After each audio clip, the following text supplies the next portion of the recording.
విరిగిన దానిని లోకంలో ఎవ్వరు కోరుకుంటారు? విరిగిన మనసును వాడుకునే నీతో వీణ్ణి కూడా వాడుకుంటున్నావా ప్రభువా నీ మహిమ కోసం?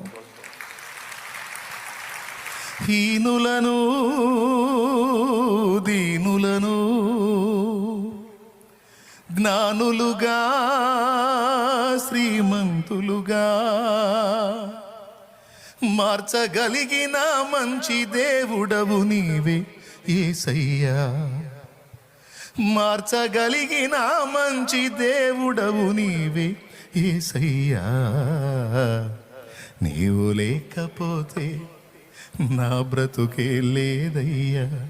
వాళ్ళ బతుకు లేదు, నా బతుకు లేదు. నువ్వు చేరదీయపోతే నా మనసే చేదయ్యా.